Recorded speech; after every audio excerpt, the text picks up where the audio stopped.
그의 숨결이 내 목덜미에 닿는 순간 온몸에 전율이 흘렀습니다. 63세의 남자가 이렇게 뜨겁게 다가올 줄은 몰랐죠. 그의 따뜻한 손길이 내 허리를 스칠 때마다 묻어둔 줄 알았던 감정이 불쑥 올라왔습니다.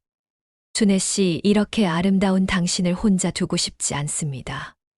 이기수 씨의 굵은 목소리가 귓가에 파고드는 순간 나는 완전히 흔들리고 말았습니다.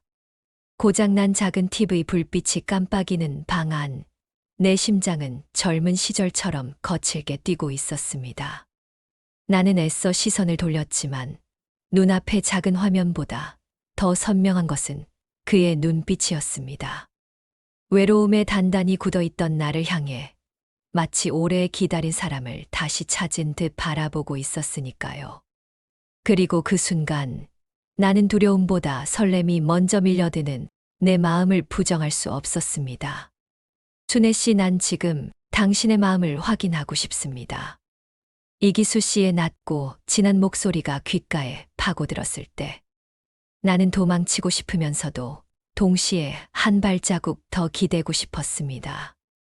이러시면 저 마음이 흔들려요. 입술이 떨려서 겨우 내뱉은 말이었죠. 65세의 나이에 이런 감정을 다시 느낄 줄은 꿈에도 몰랐습니다.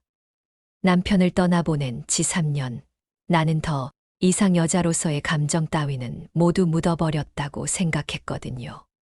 하지만 그 순간 작은 TV 속 일일 드라마 주인공의 대사가 방 안을 울렸습니다. 이제라도 진심을 말해요. 마치 우리를 향해 던지는 대사 같았습니다. 나는 숨을 죽이고 그의 손길 아래서 더 이상 움직일 수 없었습니다. 이 나이에도 가슴이 이렇게 뛸 수 있다는 사실이 믿기지 않았죠. 그리고 그날 밤의 시작은 단지 고장난 작은 TV 한 대에서 비롯된 것이었습니다. 고장난 TV 하나로 시작된 두 사람의 이야기. 내일 아침 순애 씨는 어떤 마음으로 기수를 맞이할까요? 황혼의 로맨스가 어떻게 꽃 피울지 구독과 좋아요로 함께 지켜봐 주세요. 그날은 찌는 듯이 더웠던 8월의 어느 저녁이었습니다. 박순애 55세. 남편 없는 지 3년째. 자식들은 모두 멀리 나가 살고 있었죠. 혼자 사는 32평 아파트에서 저녁을 먹으며 TV를 보고 있던 그때였습니다. 뭐야, 또 TV 화면이 지지직 소리를 내더니 갑자기 꺼져버렸습니다. 8년 전에 산 TV인데 벌써 고장이 나다니. 순애는 짜증스럽게 리모컨을 연타했지만 소용없었어요. 혼자 저녁을 먹으며 드라마나 뉴스를 보는 게 유일한 낙이었는데 이것마저 안 되니 갑자기 적막한 침묵만 남았습니다. 한숨을 쉬며 관리사무소에 전화를 걸었죠. 저기 1205호인데요. TV가 갑자기 나가서 수리기사님 좀 보내주실 수 있을까요? 네, 저희가 아는 업체 있어서 연락드려 볼게요. 조금 늦어도 괜찮으시죠? 네, 괜찮습니다. 30분쯤 지났을까요? 초인종이 울렸습니다. 순애는 후다닥 거울을 보며 머리를 매만졌습니다. 왜 그랬는지 자신도 모르겠어요. 그냥 수리기사 아저씨가 올 텐데 말이죠. 문을 열자 예상과 완전히 달랐습니다. 키 180에 어깨가 넓은 남자가 서 있었어요. 나이는 60 정도, 정장을 입고 있는데 깔끔하게 차려입은 모습이 영락없는 회사원 같았습니다. 머리는 살짝 희끗해졌지만 단정하게 빗어 넘긴 스타일이었고요. 안녕하세요. 전자제품 수리업체 든든전자에서 나온 이기수라고 합니다. 목소리까지 좋았어요. 낮고 차분한 톤이 왠지 신뢰감을 주었죠. 순애는 괜히 얼굴이 뜨거워지는 걸 느끼며 어색하게 웃었습니다. 네, 어서 오세요. TV가 갑자기 나가서 확인해 보겠습니다. 기수는 커다란 공구 가방을 들고 안으로 들어왔어요. 거실에 놓인 TV를 보더니 능숙하게 뒤쪽을 살펴보기 시작했습니다. 순애는 소파에 앉아서 그를 지켜봤어요. 일하는 모습이 굉장히 세심하고 꼼꼼해 보였거든요. 그런데 이상하게 자꾸 그의 손에 시선이 갔습니다. 큰 손이지만 세밀한 작업을 하는 모습이 매력적이었어요. 특히 왼손 약지를 보니 결혼 반지가 없더군요. 아, 내가 지금 뭘 생각하고 있는 거지? 순애는 속으로 자신을 나무랐습니다. 남편 잃은 지 겨우 3년 만에 이런 생각을 하다니. 시원한 것이라도 드릴까요? 이렇게 더운데. 아, 물 한 잔만 주시면 됩니다. 감사합니다. 순애가 냉장고에서 시원한 물을 가져다 주자 기수는 잠시 작업을 멈추고 정중하게 받아 마셨어요. 감사합니다. 그런데 이 부품이 완전히 나간 것 같은데 지금 당장 가게에 재고가 있는지 확인해 보겠습니다. 기수가 휴대폰으로 전화를 거는 동안 순애는 슬쩍 그를 관찰했어요. 진지하게 통화하는 모습에서 책임감 있는 사람이라는 느낌이 들었거든요. 죄송한데 말씀인데요. 기수가 전화를 끊고 미안한 표정을 지었습니다. 부품을 내일 아침에 가져와야 할 것 같습니다. 벌써 가게들이 다 문을 닫아서요. 정말 죄송합니다. 아, 괜찮아요. 하루 정도야 뭐. 사실 조금 아쉬웠어요. 오랜만에 집에 사람이 와서 그런지 적막했던 공간이 살아난 느낌이었거든요. 그런데 혹시 내일 몇 시쯤 오시는 게 좋을까요? 시간 맞춰드려야죠. 저는 집에 있으니까 편하신 시간에 오세요. 퇴직하고 나서 갈 곳도 별로 없어서요. 기수는 공구를 정리하며 고개를 끄덕였어요. 그럼 내일 아침 10시쯤 다시 오겠습니다. 정말 죄송합니다. 오늘 끝내드리지 못해서. 아니에요. 괜찮다고요. 기수가 나가려 할 때 순애는 왠지 모르게 아쉬운 마음이 들었어요. 3년 동안 이런 감정을 느낀 적이 없었는데 말이죠. 문 앞에서 기수가 다시 한번 인사를 했어요. 정말 죄송합니다. 내일은 확실히 고쳐드릴게요. 아니에요. 천천히 하세요. 그런데 순애는 말을 멈췄어요. 혹시 차라도 한잔하고 가시라고 할 뻔했거든요. 하지만 그런 말을 할 용기가 나지 않았죠. 네. 아니에요. 내일 뵐게요. 기수가 엘리베이터를 타고 내려간 후에도 순애는 한참 동안 문 앞에 서 있었어요. 이상했습니다. 마음이 이렇게 두근거린 게 언제적인지 기억도 나지 않았거든요. 거울 앞에 서서 자신의 모습을 바라봤습니다. 63세의 얼굴이지만 아직 여자의 모습이 남아있다고 생각했어요. 내일 뭘 입고 있을까? 혼잣말을 하고 나서야 자신이 무슨 생각을 하고 있는지 깨달았죠. 얼굴이 빨개졌어요.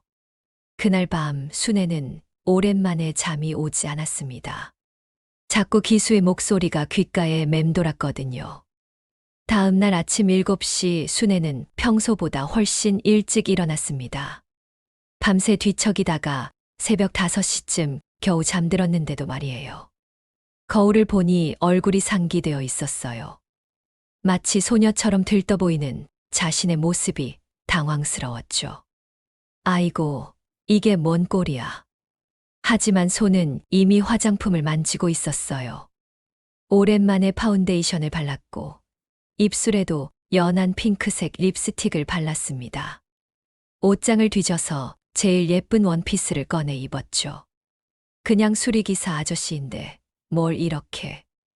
혼잣말을 하면서도 거울 앞에서 이리저리 돌아보는 자신을 멈출 수 없었어요.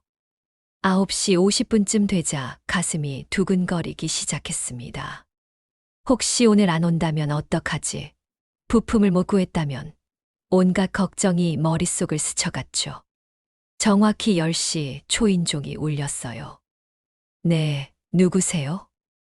안녕하세요. 어제 온 이기수입니다. 순애는 숨을 깊게 들이쉬고 문을 열었어요. 오늘의 기수는 어제보다 더 단정해 보였습니다. 회색 정장에 하얀 와이셔츠, 그리고 은은한 애프터쉐이브 향까지. 어서 오세요. 부품 구하셨어요? 네, 다행히 구했습니다. 금방 끝날 거예요.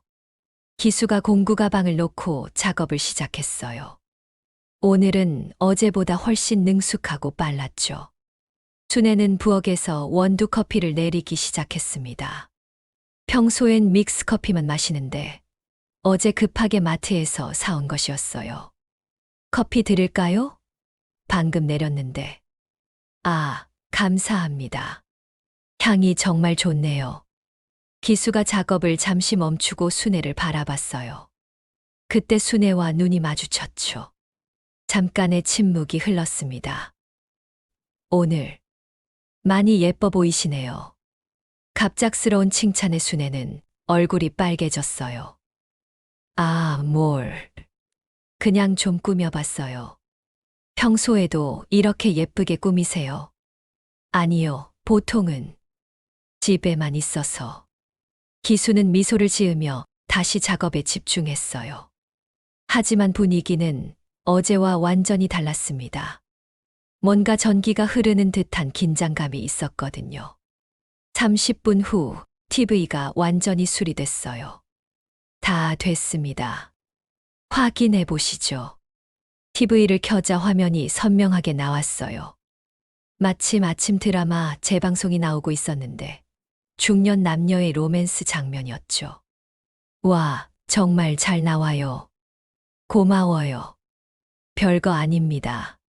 기수가 공구를 정리하는 동안 순애는 아쉬운 마음이 들었어요. 또 언제 볼 수 있을까 싶어서요. 그런데 혹시 시간 되시면 커피라도 한 잔 더. 사실 저도 그러고 싶었어요. 기수의 대답에 순애는 깜짝 놀랐어요. 그도 같은 마음이었다니. 두 사람은 소파에 앉아서 커피를 마시기 시작했어요.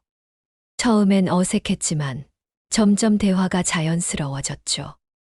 혼자 사신 지 오래되셨어요? 기수가 먼저 물었어요. 3년 됐어요. 남편이 갑작스럽게 가셨거든요. 죄송합니다. 제가 괜한 질문을. 아니에요. 이제 많이 괜찮아졌어요. 기수 씨는요? 저는 5년 전에 이혼했어요. 아내가 더 젊은 남자를 만났다고 하더라고요. 순간 침묵이 흘렀어요. 둘 다 상처가 있는 사람이었죠.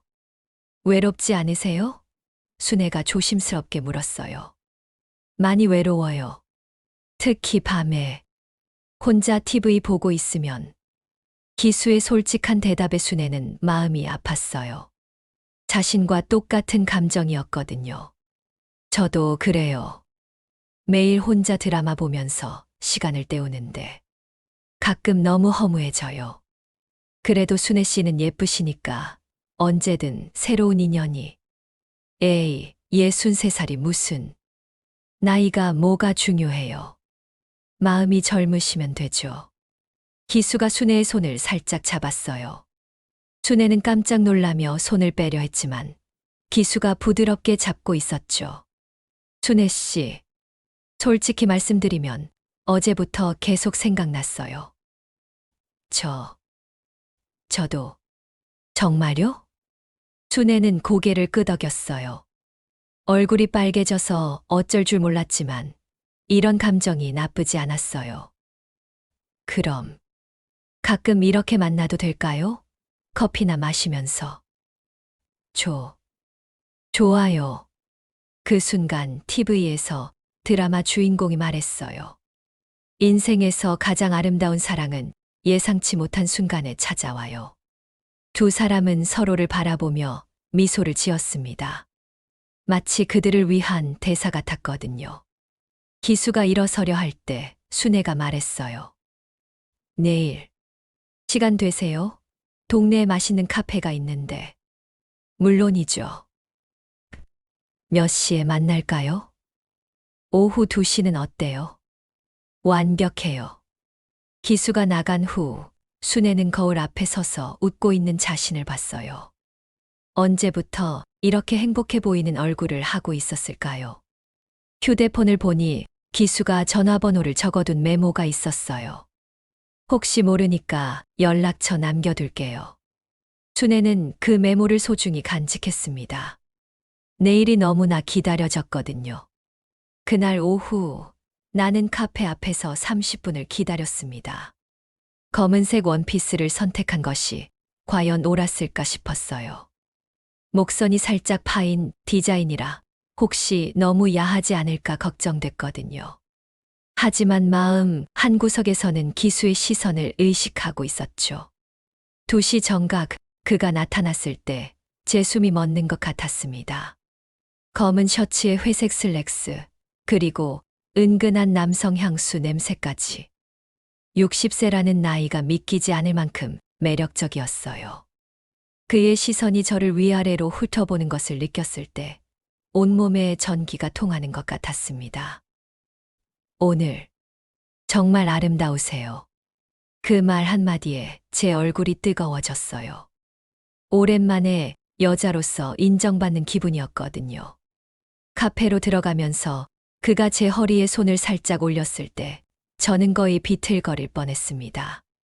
그 작은 스킨십만으로도 심장이 터질 것 같았어요. 창가 구석진 자리에 앉았습니다. 다른 사람들 시선이 닿지 않는 은밀한 공간이었죠.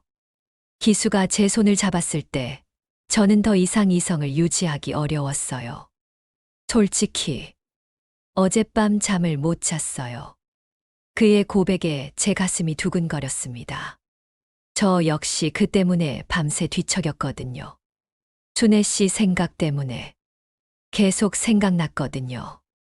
당신의 목소리, 웃는 모습, 그리고 그의 시선이 제 입술에 머물렀을 때 저는 입술이 바짝 마르는 것을 느꼈어요. 63세의 나이에 이런 감정을 느끼다니 저 자신도 놀라웠습니다. 기수의 엄지가 제 손등을 부드럽게 어루만졌어요. 그 촉감이 너무나 감미로웠죠. 마치 20대 처녀가 된 것처럼 수줍어하는 제 자신이 신기했어요. 오늘 정말 예뻐요. 다른 남자들이 자꾸 쳐다봐서 질투나네요. 그의 말에 저도 모르게 주변을 둘러봤어요. 정말 남자 한 명이 이쪽을 보고 있었죠. 하지만 그것보다 더 중요한 것은 기수의 눈에 소유욕 같은 것이 느껴진다는 사실이었습니다. 이렇게 아름다운 여자를 혼자 둘 순 없어요. 그 말에 제 온몸이 떨렸어요. 남편을 잃은 후 3년 동안 저는 더 이상 누군가에게 필요한 존재가 아니라고 생각했거든요. 하지만 기수의 눈빛은 달랐어요. 진짜 여자를 보는 눈이었죠. 시간이 흐르면서 그의 손길은 더욱 대담해졌습니다. 손가락 사이로 파고드는 스킨십, 무릎이 살짝 닿는 접촉까지. 저는 점점 이성을 잃어가고 있었어요. 집에 가기 싫어요. 더 함께 있고 싶어요. 그의 솔직한 고백에 저 역시 같은 마음이라는 것을 인정할 수밖에 없었습니다. 기수 씨 집은 어떤가요? 제 입에서 나온 말이 믿기지 않았어요. 이런 대담한 제안을 할 줄은 몰랐거든요. 하지만 지금의 저는 모든 것을 잊고 그와 함께 하고 싶었어요. 기수의 눈빛이 뜨거워졌습니다. 위험하고 유혹적인 시선이었죠. 저는 그 순간 깨달았어요. 오늘 밤 무언가 돌이킬 수 없는 일이 벌어질 것 같다는 것을요.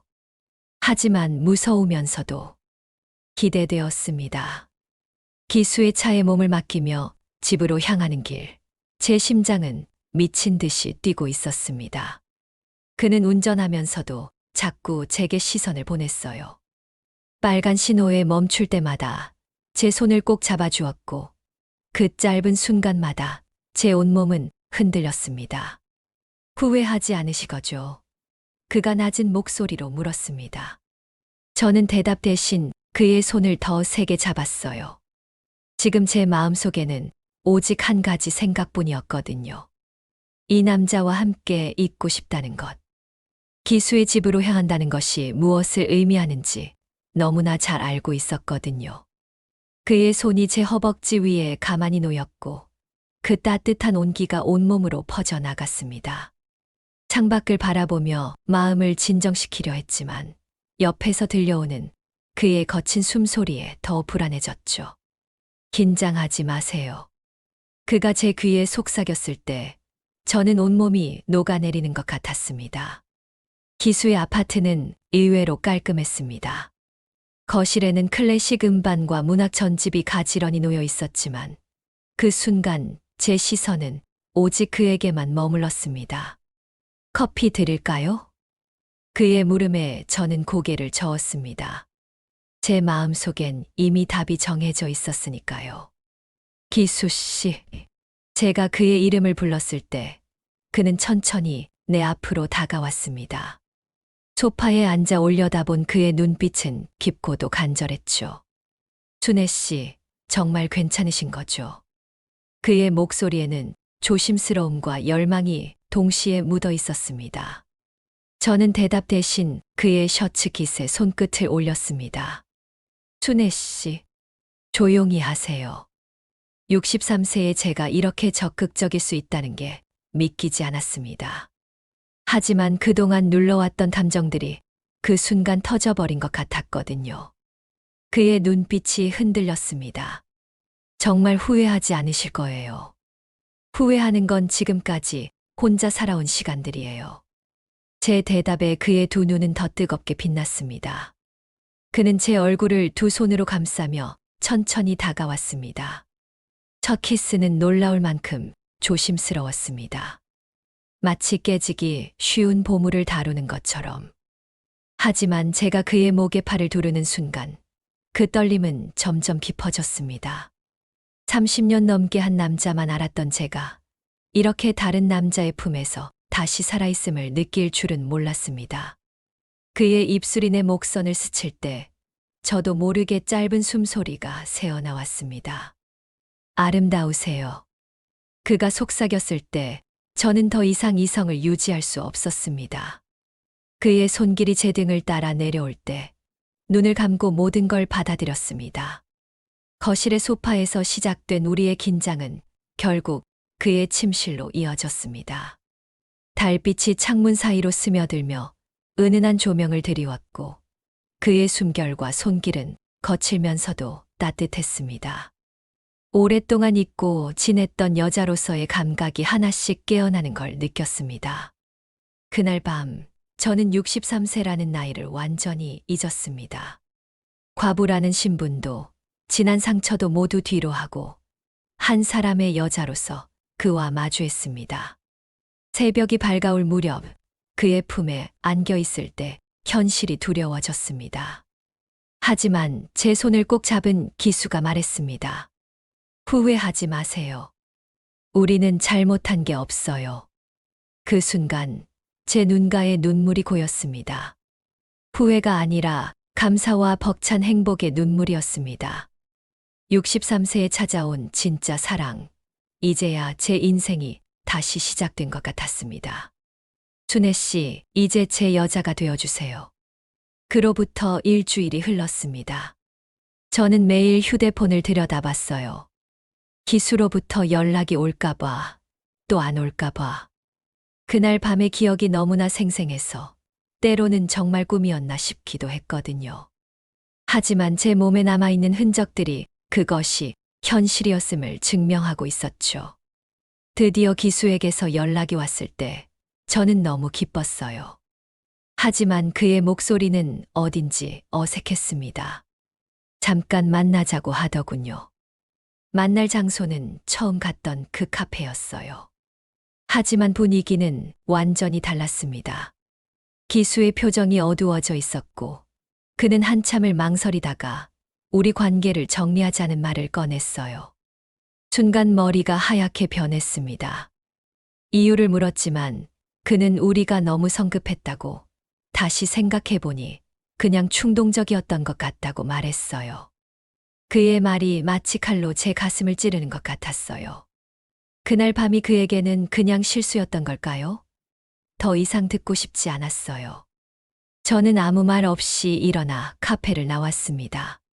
길거리에서 눈물이 터져 나왔어요.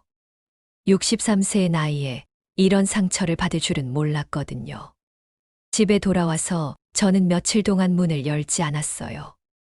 자식들이 연락해도 받지 않았고 그냥 침대에 누워서 그날 밤을 후회했죠. 역시 내 나이에 그런 건 어울리지 않았다는 생각만 들었어요. 충격적인 진실. 그런데 일주일 후 충격적인 소식을 들었습니다. 이웃집 김 아줌마가 다급하게 제 집에 와서는 큰일이 났다고 하더군요. 전자제품 수리하러 왔던 이기수라는 남자가 사기꾼이라는 거예요. 우리 아파트 분여회에서 조사해봤더니 혼자 사는 여자들한테만 접근해서 돈을 뜯어내는 놈이라고 했어요. 저는 그 자리에 주저앉고 말았어요. 벌써 3명이나 당했다고 했어요. 모두 나이 든 여자들이고 친해진 다음에 돈을 빌린다고 해서 수백만 원씩 가져갔다는 거였어요. 제 머릿속이 하얗게 변했습니다. 그럼 그날 밤도 그의 달콤한 말들도 모두 계산된 연기였다는 말인가요? 다행히 저는 돈을 빌려달라는 말은 듣지 않았어요. 하지만 제 마음을 빼앗긴 것은 돈보다 더 값진 것이었죠. 마주한 진실. 그날 밤 저는 기수에게 전화를 걸었어요. 만나야 할 말이 있다고 했죠. 다음 날 공원에서 만난 저는 이웃들에게서 들은 이야기를 그대로 했어요. 기수의 얼굴이 점점 어두워지더니 결국 고개를 숙였습니다. 사실이냐고 물었을 때 긴 침묵이 흘렀고 그가 입을 열었을 때 제 세상이 무너졌어요. 처음에는 그랬다고 하더군요. 저는 그의 뺨을 때렸습니다. 63년 인생에서 남을 때린 건 처음이었어요. 어떻게 이럴 수 있냐고 소리쳤지만 그는 나중에는 정말로 사랑하게 되었다고, 그래서 다른 여자들에게서 받은 돈을 모두 돌려줬다고 했어요. 저는 그의 말을 믿을 수 없었어요. 하지만 그가 보여준 통장에는 정말 200만 원밖에 없었고 피해자들에게 사과하며 돈을 돌려준다는 각서도 있었어요. 그의 눈빛에는 진심이 담겨 있는 것 같았죠. 기수는 제 손을 잡고 처음으로 진짜 사랑을 느꼈다고, 제가 그를 구원해 주었다고 말했어요. 그의 고백에 제 마음이 흔들렸지만 상처받은 마음은 쉽게 치유되지 않았어요. 저는 시간을 달라고 했어요. 지금 당장은 어떻게 해야 할지 모르겠다고요. 기수는 평생이라도 기다리겠다고 했고, 그렇게 우리는 헤어졌습니다. 하지만 이번에는 절망이 아닌 희미한 희망을 품고서요. 희망의 싹 한 달 후, 기수는 정말로 피해자들에게 진심으로 사과하며 배상을 했다는 소식을 들었어요. 그리고 어제 제게 편지가 왔습니다. 편지에는 자신이 지금 많은 것을 배우고 있다고, 진정한 사랑이 무엇인지 깨닫고 있다고 적혀 있었어요. 모든 일이 끝나면 새로운 사람으로 제 앞에 서고 싶다고, 기다려주지 않아도 좋으니 저만을 생각하며 살아가겠다고 했어요. 저는 그 편지를 읽으며 울었어요. 그리고 깨달았죠. 진정한 사랑은 완벽한 사람을 만나는 게 아니라 서로의 상처를 보듬어주며 함께 성장해 나가는 것이라는 걸요. 오늘 저는 그에게 편지를 썼어요. 저도 기다리겠다고, 진짜 그를 만날 그날까지 기다리겠다고요. 63세의 늦은 사랑이지만 이제야 진정한 사랑이 무엇인지 알 것 같았어요. 반전 편지로 이어진 마음. 기수와 편지를 주고받은 지 반년이 흘렸습니다. 그는 정말로 변한 것 같았어요. 편지 내용도 점점 성숙해졌고 자신의 잘못을 깊이 반성하는 모습이었죠. 그는 피해자들을 찾아다니며 사과하고 있다고 했어요. 빚쟁이들에게 쫓기면서도 조금씩 갚아나가고 있다고 했고요. 때로는 숨어 지내야 할 때도 있지만 언젠가는 모든 걸 정리하고 당당하게 저를 만나고 싶다고 편지에 썼어요. 편지에는 진심이 담겨 있었어요. 저와 만난 후 자신의 삶을 돌아보게 되었다고, 이전의 자신이 얼마나 비어 있었는지 깨달았다고 했죠. 그의 편지는 저에게 큰 위로가 되었어요. 아이들은 여전히 걱정했지만 저는 마음속으로 확신하고 있었죠. 기수가 정말로 바뀌었다고요. 재회의 순간 1년 후 드디어 기수가 모든 일을 정리했다며 연락을 해왔어요. 피해자들에게 배상도 끝냈고 빚도 거의 다 갚았다고 했어요. 이제 정말로 새 출발을 하고 싶다며 만나자고 하더군요. 저는 설레는 마음으로 약속 장소에 나갔어요. 야위었지만 눈빛만큼은 예전보다 훨씬 맑아진 그를 보며 가슴이 뛰었습니다.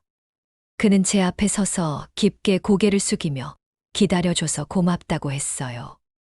우리는 조용한 찻집으로 갔어요. 1년 반 만의 재회였지만 서로에 대한 마음은 더욱 깊어져 있었죠. 기수는 이제 정말로 새 사람이 되었다며 과거의 잘못을 속죄하며 살겠다고 했어요. 저도 기다린 보람이 있다고 대답했고 그는 앞으로 저를 행복하게 해주겠다고 약속했어요. 행복했던 3개월, 그 후 3개월은 제 인생에서 가장 행복한 시간이었어요. 기수는 정말로 변해 있었어요. 작은 일용직을 하며 성실하게 살았고 저를 정말로 아꼈죠. 우리는 매주 함께 영화를 보러 가고 공원을 산책했어요. 때로는 함께 요리를 하며 소박한 행복을 나누었죠. 기수는 이런 평범한 행복이 이렇게 소중한 줄 몰랐다며 진심으로 기뻐했어요. 저도 63세에 이런 감정을 느낄 줄 몰랐다고 했죠. 하지만 행복이 영원할 것이라고 생각한 것은 제 착각이었어요. 이상한 변화. 어느 날부터 기수에게 이상한 변화가 나타났어요. 갑자기 불안해하기 시작했고 술을 마시기 시작했습니다. 무슨 일이냐고 물어도 그냥 좀 힘든 일이 있다며 말을 피했어요. 전화도 몰래 받기 시작했고 밤에 나가는 일도 잦아졌어요. 뭔가 숨기고 있다는 느낌이 들었지만 저는 그를 믿고 싶었어요. 아마도 일 때문에 힘들어하는 것이겠지 하고 생각했죠. 그런데 점점 예전의 모습으로 돌아가는 것 같았어요. 말투도 거칠어졌고 저를 대하는 태도도 달라졌어요. 충격적인 발견. 그러던 어느 날 기수가 급히 나가며 휴대폰을 놓고 간 일이 있었어요. 전화가 계속 울리길래 받으려다가 메시지를 보게 되었습니다.